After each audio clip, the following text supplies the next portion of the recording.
Halo teman-teman, jangan lupa klik tombol subscribe sebelum kalian menonton video ini agar kalian tidak ketinggalan video-video berikutnya. Perkenalkan, nama saya Walde Trudis Elon, saya dari Prodi S1 Keperawatan dengan NIM 22106042. Di sini saya akan menjelaskan tentang sistem muskuloskeletal.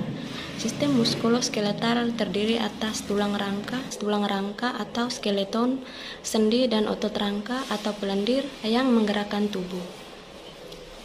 Yuk kita bahas satu persatu. Yang pertama ada tulang. Seperti yang kita ketahui, tulang berfungsi untuk memberikan kerangka tubuh, memberikan pelekatan pada otot dan tendon, memungkinkan gerakan tubuh dengan membentuk sendi yang digerakkan oleh otot hemofesis yang memproduksi sel darah dalam sumsum merah. Lalu yang terakhir adalah untuk menyimpan mineral. Tulang diklasifikasikan menjadi tulang panjang dan tulang pendek, irregular, pipi, serta sesamoid. Kedua ada rangka skeleton. Nah, rangka skeleton ini dibagi menjadi dua kelompok, yaitu rangka aksial dan rangka anggota tubuh atau apendikular. Rangka aksial terdiri atas tengkorak, kolom vertebra, iga, dan sternum. Tengkorak terdiri dari granium dan tengkorak wajah. Nah, tengkorak juga terdiri dari berbagai bagian yang memiliki fungsi yang spesifik dan berbeda, guys. Nah, setiap bagian memiliki fungsi masing-masing, yaitu pertama ada cranium yang berfungsi untuk melindungi jari lunak otak. Yang kedua ada soket mata tulang yang berfungsi untuk melindungi mata terhadap cedera dan memberi perlengkapan pada otot yang menggerakkan mata. Yang ketiga, tulang temporer yang berfungsi untuk melindungi struktur lunak telinga.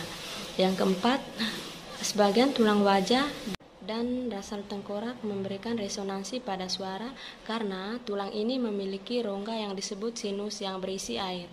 Sinus memiliki saluran kecil yang terhubung dengan rongga nasal.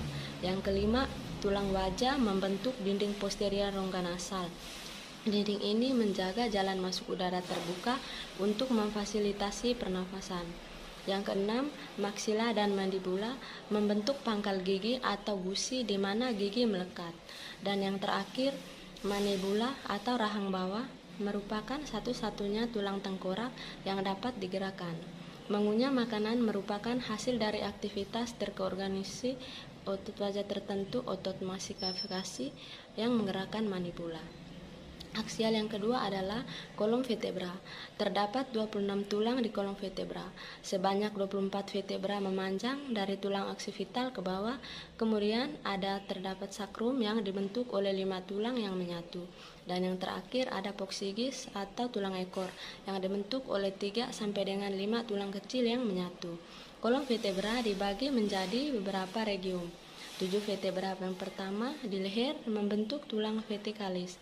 12 vertebra berikutnya adalah toraksikis dan 5 vertebra selanjutnya adalah lombalis. Vertebra terbawah yang membentuk persendihan dengan sakrum. Aksial yang ketiga adalah rongga torak. Nah, rongga torak terdiri dari dua jenis, yaitu sternum dan iga. Sternum merupakan tulang pipi yang berada di depan dada. Sternum terdiri dari manubrium yang merupakan bagian teratas dan membentuk persendihan dengan clavikula, yaitu sendi sternoclavikula dan dengan dua pasang iga pertama.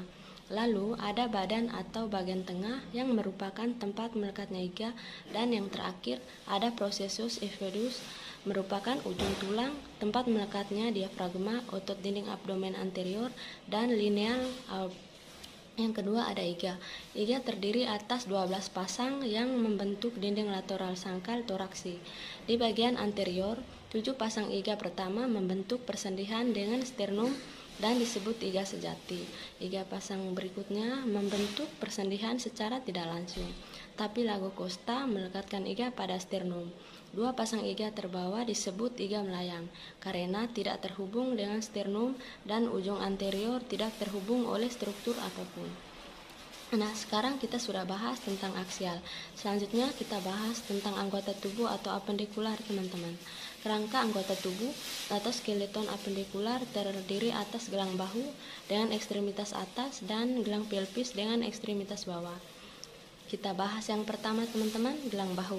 Gelang bahu dengan ekstremitas atas. Untuk gelang bahu terdiri atas 2 scapula dan 2 clavikula. Sedangkan untuk ekstremitas atas terdiri atas humerus, radius, deruna, kalpal, metakalpal, serta falang. Lalu yang kedua ada gelang pelvis dengan ekstremitas bawah. Ekstremitas bawah membentuk sendi dengan batang tubuh di gelang pelvis.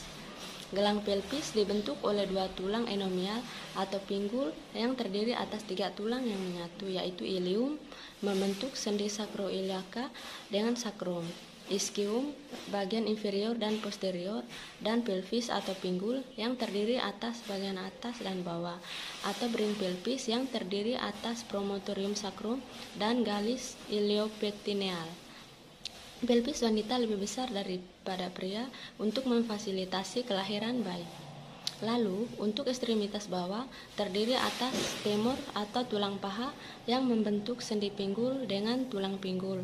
Lalu ada tibia yang terletak di sisi dalam atau media dan di bawah tulang femur dan lebih besar dari tubular. Kemudian ada tibular yang ada di sisi luar kaki.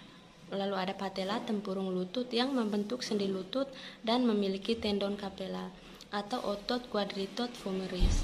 Lalu ada tulang karsal atau subtulang yang membentuk bagian posterior calcaneus, mervicular, dan kuboi kaki. Kemudian ada metatarsal atau tulang pergelangan kaki, juga ada falang, tulang jari, dan ada jengkung kaki atau lengkung media, longitudinal lateral, dan transversum yang tersusun dari otot fibrilis anterior, otot kaki pendek, ligamen kaki navicular, ligamen plantar, serta membran interosus. Selanjutnya ada bagian yang gak kalah penting dari muskuloskeletal ini, yaitu sendi. Sendi adalah tempat di mana 2 tulang atau lebih membentuk persendian. Sendi memungkinkan fleksibilitas dan gerakan rangka serta memfasilitasi pelekatan di antara tulang. Ada banyak jenis dari sendi teman-teman. Yang pertama ada sendi fibrosa, sendi cartilago, sendi sinovial.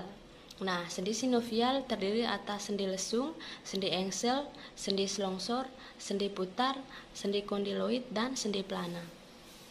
Selain sendi sinovial yang telah disebutkan tadi, ada juga ini teman-teman sendi sinovial utama ekstremitas.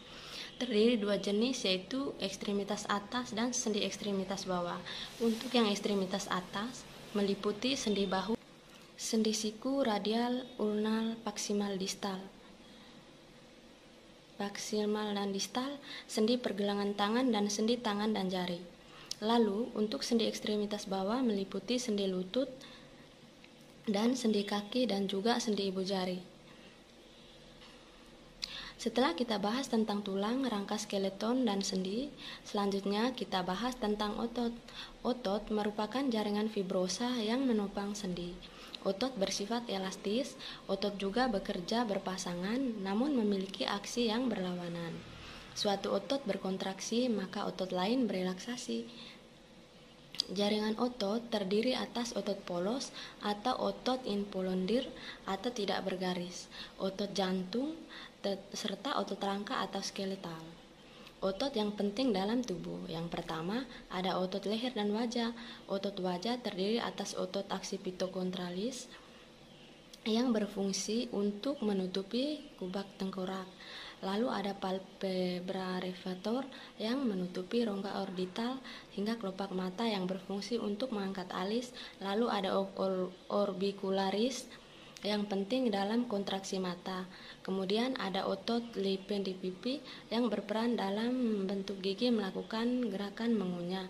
Kemudian ada orbicularis. Kemudian ada orbicularis oris yang berperan dalam menutup mulut dan bersiul. Ada masseter yang berperan dalam mengunyah dan menutup rahang. Lalu ada temporalis yang berperan dalam menutup mulut dan bersiul. Ada masseter yang berperan dalam mengunyah dan menutup rahang.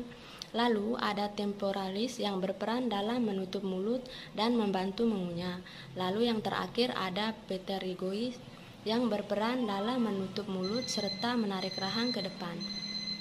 Otot tubuh penting yang kedua adalah otot batang tubuh. Otot ini menstabilkan hubungan antara kerangka anggota tubuh dan kerangka aksial di gelang tektoral, serta menstabilkan dan memfasilitasi gerakan bahu di gelang atas. Otot batang tubuh terdiri atas otot belakang tubuh, otot dinding abdomen, dan otot torak. Otot penting tubuh yang ketiga adalah otot bahu dan ekstremitas atas. Otot ini memungkinkan gerakan bahu dan lengan atas teman-teman. Dan otot penting terakhir adalah otot pinggul dan ekstremitas bawah. Otot ini merupakan otot terbesar tubuh karena sebagian besar fungsinya adalah untuk menopang berat tubuh. Tubuh bagian bawah dirancang untuk mengantarkan tekanan berat badan dalam berjalan, berlari, dan lain-lain. Juga sebagai subastrogos. Itu saja teman-teman. Terima kasih. Semoga bermanfaat.